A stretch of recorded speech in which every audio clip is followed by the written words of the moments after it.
Hi everyone. Today I want to talk about Tesla's autopilot system, how two studies using similar data and they can come into a different conclusion about its safety. This ties directly to our reading this week, the article 7 Ways to Lie with Statistics and Get Away with It from Fast Company. It explains how statistics can be misled even when they're technically true. Let's begin with a 2017 report by the National Highway Traffic Safety Administration.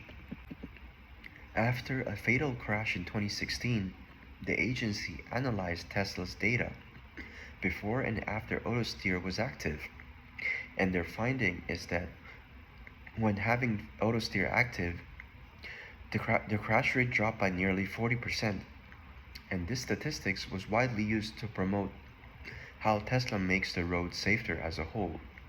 It's a very good number, but is that really the case? In 2023, a peer-reviewed study by Noel Goodall took a deeper look. He analyzed the same general crash data, but adjusted to account for how and where autopilot is typically used. He found that Tesla's autopilot is mostly active on highways, which are already safer than urban streets. Once this context was considered, the crash rate reduction is dropped from 40% to about 10%, which is still impressive, but not as nearly as impressive as 40% may sound. And this example shows us what Fast Company is warning us about.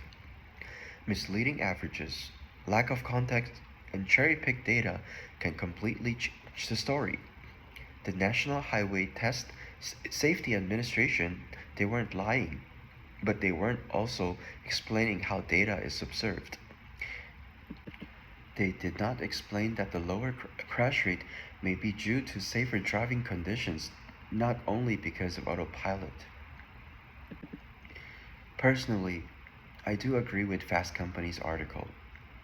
It's exactly what happened here. It argues that number without context can paint a false picture. Tesla's 40% safer sounds impressive, but Goodall's research showed that it's likely overstated unless adjusted for external variables. This proves that statistical truth can still be misleading. This also raises the ethical questions. Companies and agencies must use data honestly and transparently, especially when safety is involved.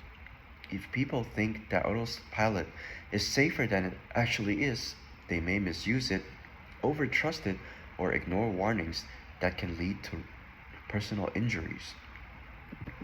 And good ethics in business research means disclosing how data was collected, adjusted for known biases, and avoid sensationalism.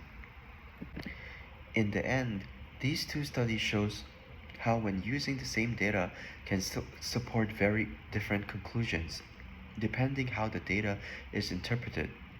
That's why it's very important to ask questions, to think critically, and consider context. Next time, when we see a big percentage in a headline, we should always ask ourselves, what's behind this number? Thank you for watching, and please excuse my GERD, and I hope to hear some feedback from you guys.